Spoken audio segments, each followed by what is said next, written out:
এই যে আদালত, এই আদালত 1947 খেদাইছেন ইংরেজদেরকে, কিন্তু আদালতের ভাষা কি? আমাদের আদালতের ভাষা কি, বাংলা না ইংরেজি? হ্যাঁ,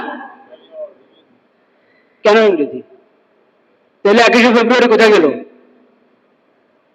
ইংরেজি কেন? আর নিয়ম নীতি সব 47-এর আগে। ইংরেজকে খেদানো হয়েছে, কিন্তু ইংরেজের নীতিকে খেদানো হয়নি। তাদেরকে তাড়ানো হয়েছে, তাদের নীতি তাড়ানো হয় নাই। শান্তি আসবে না এইভাবে? আদালতে এক একটা মামলা কত মাস কত বছর ঝুলে, ঠিক না ঠিক? কি কারণে? এটা নীতি পশ্চিমবঙ্গের নীতি হওয়ার কারণে।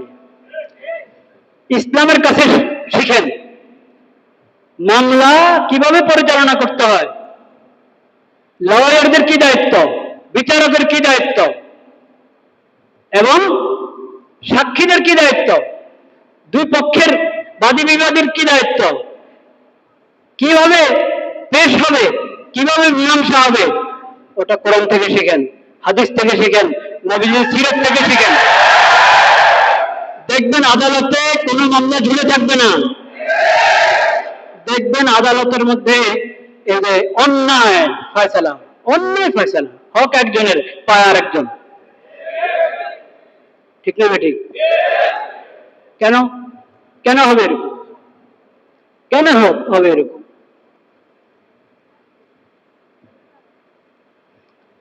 তো সংস্কার যদি করতে চান, আপনি আদালতকে ঠিক করেন।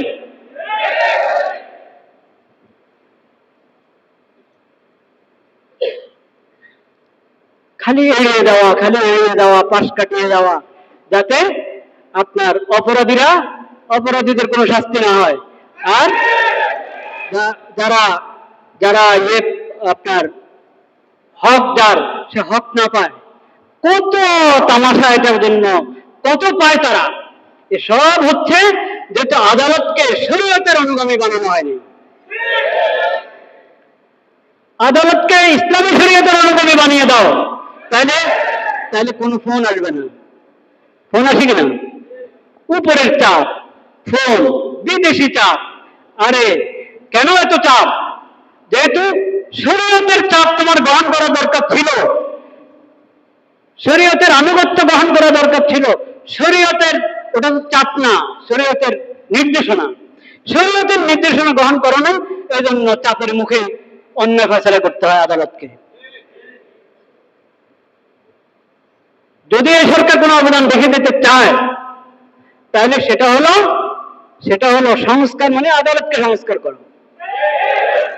এবং সংবিধানের প্রথম কথা লা ইলাহা ইল্লাল্লাহ মুহাম্মাদুর রাসূলুল্লাহ, এটা তো আছে সংবিধানের মধ্যে। তো দেশের হলো প্রজাতন্ত্রের তোমার কি ধর্ম হলো কি, রাষ্ট্রধর্ম হলো ইসলাম।